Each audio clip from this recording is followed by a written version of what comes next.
If you grew up in the 90s, then chances are you were a fan of the animated Fox show The Simpsons. Hell, if you grew up in the 2000s or 2010s, you might also be a fan of The Simpsons. The longest-running American animated series has done it all and spanned nearly 4 decades of laughs. Early in its career, right as the series experienced mainstream popularity, it was also adapted into one of the most successful arcade beat-em-ups of all time. Hello everybody, and welcome back to another episode of Arcade Economy. Today we're diving into the Simpsons Arcade Game to determine just how much it cost to beat this game back in 1991. And we'll also be determining if this game had predatory practices to steal your money. 4-finger discount, dude. In my last episode, we took a look at WrestleMania the Arcade Game, a wrestling fighter hybrid that threw realism out the window. But now, we're traveling all the way to Evergreen Terrace in Springfield for this heavily requested community suggestion. We'll also be taking a look at the game's development, release, and gameplay mechanics. Was this game a fair play, or did it drain your allowance and leave you saying, "No!" We're gonna find out.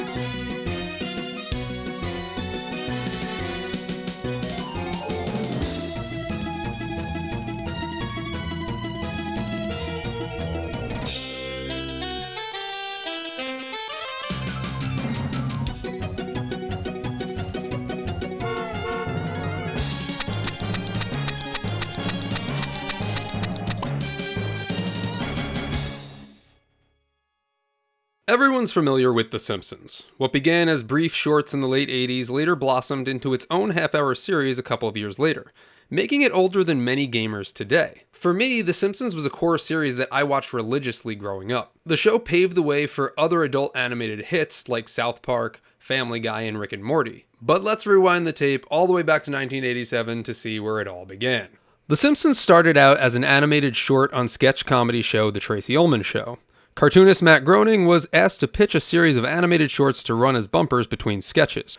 Groening had intended to present his Life in Hell comic series, but decided to go in another direction when he realized he would have had to rescind the publication rights to his life's work. More on this in a little bit. While waiting in the office lobby to pitch his skit, he sketched out a quick idea for a bickering, dysfunctional family and named the characters after his own family. Groening swapped his name, Matt, for Bart as a playful anagram of brat. The shorts ran on The Tracy Ullman Show from April 1987 to May 1989, and afterwards The Simpsons would be developed into its own independent series on the Fox network.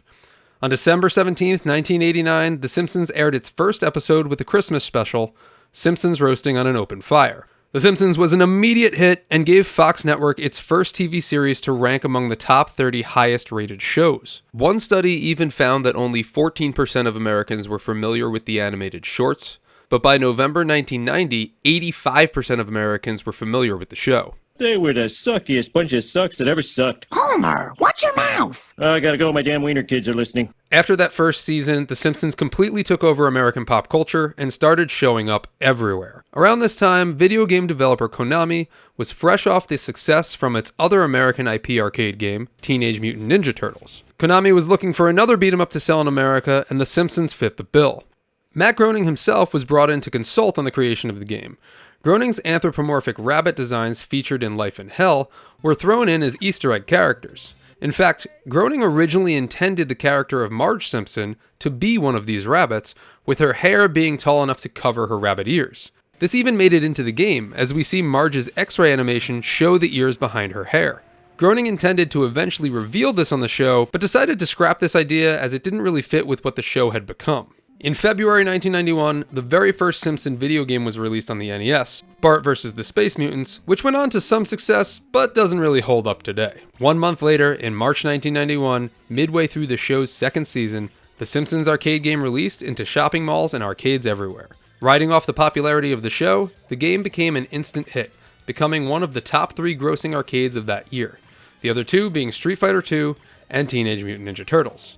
Very scaled-down versions were ported to home computers. Unfortunately, the game didn't make its way to home consoles, as Konami didn't own the console rights to the franchise. That is until 2012. In 2012, a high-definition port of the game was released for PSN and Xbox Live. Sadly, as what happens with many of these games, it was delisted in late 2013. After the initial release of the arcade game in 1991, and with the series showing no signs of slowing down, The Simpsons would go on to make a number of console and handheld games for generations to come. Now, up until this point, I've been playing through these arcade games with a controller. Not very ideal, I know. Recently, I bought an 8BitDo arcade stick, and here's what it looks like. I do plan on playing most of these arcade games on this stick from here on out. Of course, unless it's like a rail shooter or a driving game or something like that, then I'll have to get the peripheral for those. And I just feel like this will give me a much more accurate reading of how much it would have cost to beat these games back in the day. Now, I did film an unboxing video of this, but I'm not sure if that's something that you guys would be interested in. So if it is something you'd be interested in, let me know, and I can release that on the channel. It is a fantastic stick, and I had a great time playing The Simpsons Arcade with this.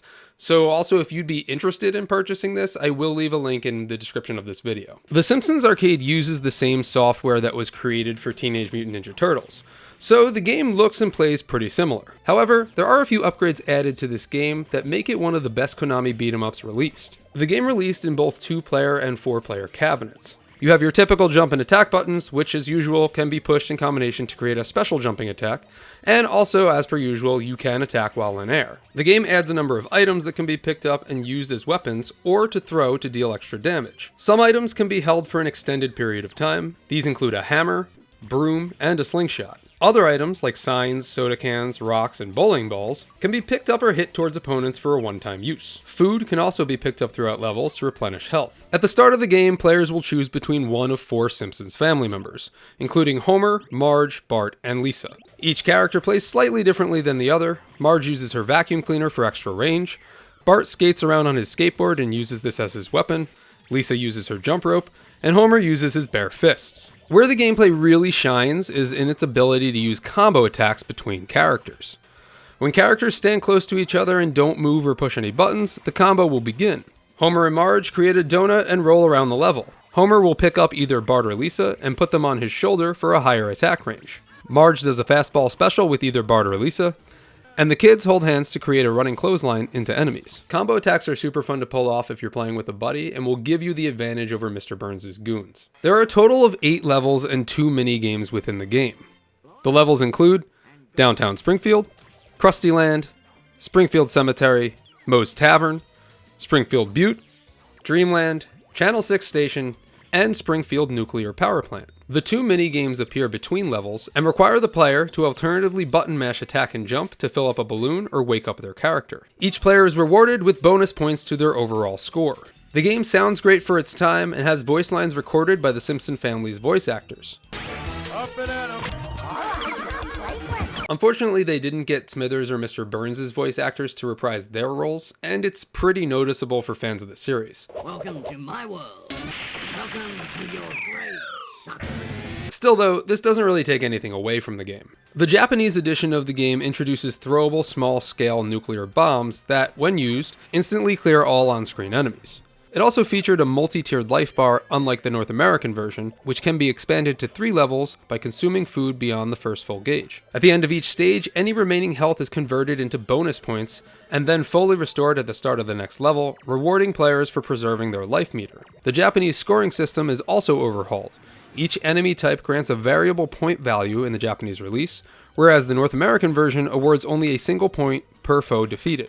Gameplay-wise, The Simpsons might be the best of Konami's beat-em-ups. The added weapon pickups, mini-games, and combo attacks add a layer to the gameplay that isn't seen in games like Teenage Mutant Ninja Turtles or the X-Men. The difficulty also isn't too hard. Sure, some of the bosses do interrupt you mid-attack, but it's not as often as seen in Teenage Mutant Ninja Turtles. Also, this game does feature plenty of health pickups and doesn't penalize you for using a special ability. The game starts off with the Simpsons family out on a stroll in downtown Springfield.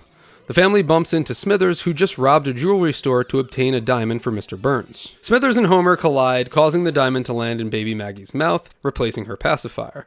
Smithers runs away with Maggie and the gem, with the Simpsons family in pursuit. Enemies in the game are mostly henchmen hired by Mr. Burns to stop the Simpsons family. Sure, this story doesn't really make sense. Why would Smithers need to steal a diamond for Mr. Burns when he's already loaded? Also, at any time, he could have just taken the diamond out of baby Maggie's mouth and kicked her to the curb. But then we wouldn't have this awesome arcade game, would we? Familiar Simpsons characters make cameos throughout the game. For example, you'll run into Principal Skinner and Martin in the first level, Otto makes an appearance as a cashier in the Krusty Land level, and what would Moe's Tavern be without Moe himself? Most of the enemies and bosses in the game were created specifically for the game. Outside of Mr. Burns and Smithers, only one other boss character was an actual Simpsons character from the show. Level 1 boss, Professor Werner von Braun, a professional wrestler who appeared in the episode Bart the Daredevil. Other bosses in the game include a Krusty the Clown balloon, a pair of mobsters, a drunk man, a bear, a giant bowling ball, a kabuki actor, Waylon Smithers, and finally Mr. Burns. Being the final boss, the Mr. Burns fight is a little drawn out. He starts off in an exosuit that goes through 4 different phases. Now, once you knock Burns out of the suit completely, he kind of just stands there waiting to be one hit before being defeated, which gave me a good chuckle.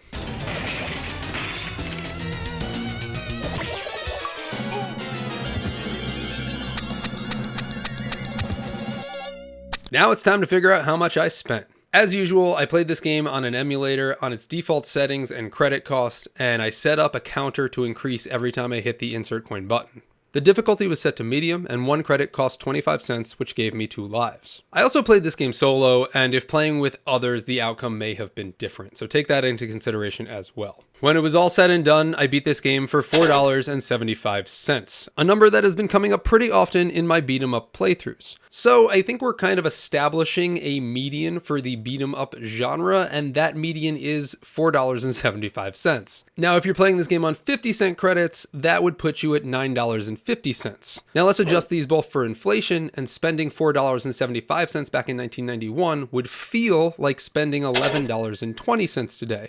On 50-cent credits, that would put you at $22.40. Ay, caramba! And now, it's time to determine just how predatory this game was. So, let's bust out the predatory game scale of 1 to 5, 1 being not predatory at all, and 5 being extremely predatory. When it comes to the Simpsons Arcade Game, I didn't notice many predatory practices.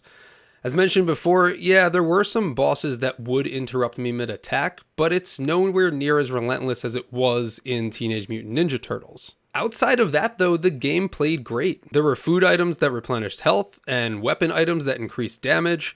It didn't take away any of your health for using any special moves or combo moves. The hardest level for me was Dreamland. I did find that a lot of the enemies did move a lot faster and were a lot harder to hit, especially the Bart Devils where you had to kind of jump and hit them. The Mr. Burns boss fight was a little drawn out, but now that I'm 5 beat-em-ups in, this is kind of to be expected with these games. I feel like almost all of the final bosses are drawn out because it's the final boss. I entered the Mr. Burns fight with $3.75, and it took me 4 continues, so a whole $1 to beat Mr. Burns, or $2 if you're using 50 cents. Keep in mind too, I've also been playing a lot of arcade beat-em-ups lately, so I might just be getting better at the genre at this point. So, on my predatory game scale, with all that being said and done, I'm going to give The Simpsons a 3 out of 5. Now, I toyed around with giving this game a 2, and I'm trying to get away from using fractions of points to score, so I really just want a solid number for each of these. And I felt like this game was just a little bit more towards a 3 than it was a 2. So that's why I leaned it towards 3. And also, I've received a ton of comments from you guys in other videos saying that the Simpsons game stole your money back in the day. So that factored into my decision as well. Hey, thanks for watching. I did put a poll out on YouTube to let the community decide what game I'll be diving into next. And the results are in. Next time on Arcade Economy, I'll be diving into Sega's classic hack and slash Golden Axe. If you would like to connect with me or other gamers, I've also included a link to my Discord in the description of this video. I'll also include a link to our social media channels, so please feel free to join the community or to follow us on social. If you like this video, it would mean a great deal to me if you could give it a big thumbs up, and please let me know what other types of videos you would like to see me do in the future. As always, thanks for watching, thank you for your support, and I hope to see you on my next video. Thank you, come again. Okie dokie.